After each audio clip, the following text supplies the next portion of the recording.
آج ایک کلپ کسی نے مجھے بتایا کہ مولانا طارق، وہ چونکہ واٹس ایپ پہ بہت زیادہ پھیل گیا ہے، سب کو پتہ چل گیا، اس لیے بتا رہا ہوں کہ مولانا طارق جمیل صاحب عمران خان کی اہلیہ کے ساتھ بیٹھے ہوئے ہیں، ٹھیک ہے نا، ایک میز پہ وہ خاتون بیٹھی ہوئی ہیں، ادھر یہ بیٹھے ہوئے ہیں، کھانا کھا رہے ہیں۔ میرا بھی خون پی لیا لوگوں نے، جیسے میں مولانا طارق جمیل صاحب کا گویا چھوٹا بھائی ہوں۔ لوگ کہہ رہے ہیں یہ کیا ہے علماء دیوبند، یہ کیا کر رہے ہیں، کیا کر رہے ہیں، یہ تو مکس گیدرنگ ہے، یہ تو یہ ہے، تو یہ تو فلاں ہے۔ بھائی جب کسی کے عمل کا ایک غلط مطلب نکلتا ہو ایک صحیح مطلب، تو شریعت کیا کہتی ہے؟ صحیح مطلب۔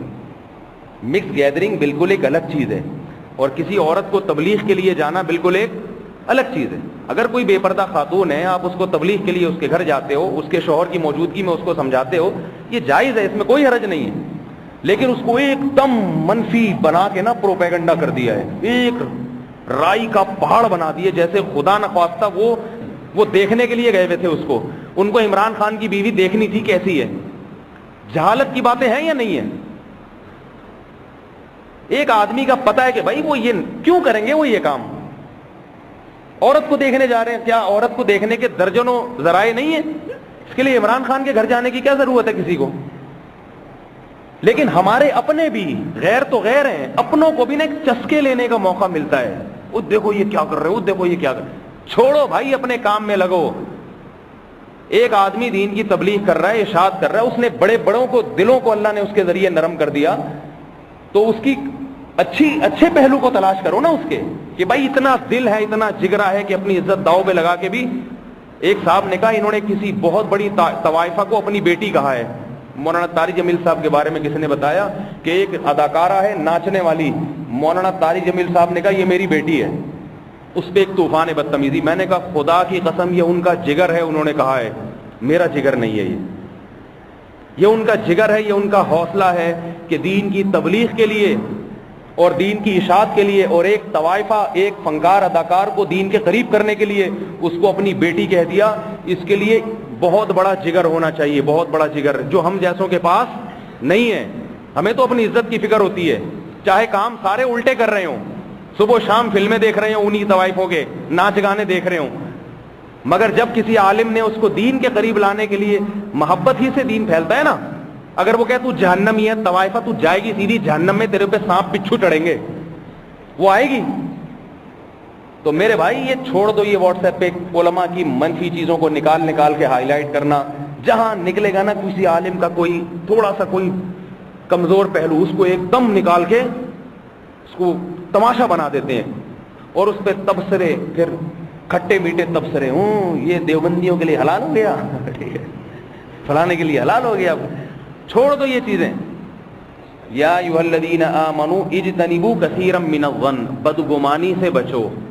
جیسے ابھی میں نے مولانا طارق جمیل صاحب کا واقعہ بتایا، اچھا پہلو بھی نکل سکتا ہے، برا پہلو بھی۔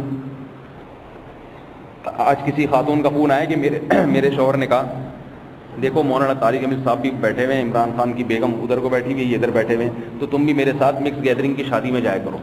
وہ خاتون پردہ کرتی ہیں، تو بھائی اس سے مکس گیدرنگ کی شادی جہاں مرد اور عورت کا مخلوط ماحول ہو ایک بیہودہ، اس کا استدلال کہاں سے درست ہو گیا؟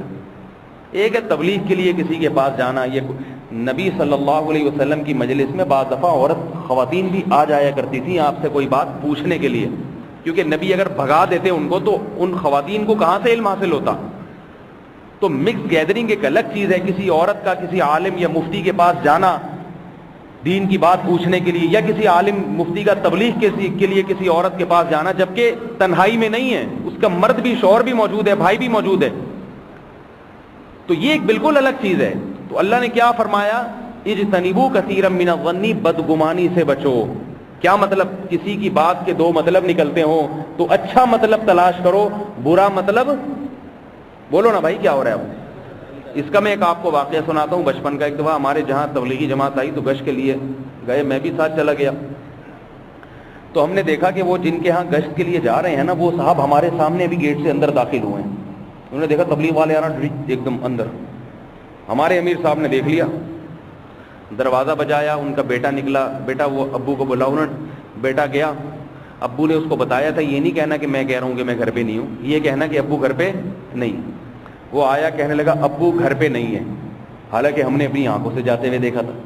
تو امیر صاحب نے فرمایا کہ دیکھو بھائی قرآن میں اللہ نے کیا فرمایا, بدگمانی سے بچو. ابھی یہ داخل تو ہوئے ہیں لیکن ضروری نہیں ہے کہ گھر میں ہوں.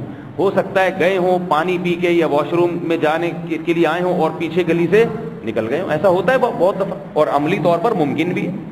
بعض دفعہ ایک آدمی گھر میں آتا ہے, اس دروازے سے آیا اور پتلی گلی والے دروازے سے نکل گیا. پتلی گلیاں کیوں رکھتے ہیں؟ پتلی گلی اسی وجہ سے ہوتی ہے کہ بھائی چوڑی گلی میں تو آدمی چوڑے میں آ جاتا ہے بعض دفعہ, تو ایک پتلی گلی بھی رکھی ہوتی ہے کہ بھئی ادھر سے آئیں گے تو تبلیغ والے پکڑ لیں گے, چلو بھائی. تو وہ پتلی گلی ہے کہ جب کوئی قرض مانگنے والا آیا یا کوئی ادھار مانگنے کے لیے آیا, اپنا واپس دے دو, پتلی گلی سے نکل لو. تو انہوں نے کہا یہ جھوٹ نہیں بول رہے, عین ممکن ہے نکل گئے. تو مجھے ان کی یہ بات پسند آئی اور کئی سال ہو گئے اس واقعے کو, مگر میں یہ واقعہ نہیں بھولتا. کیسی پیاری بات, کیسی پیاری تعلیم. اگر ہر مسلمان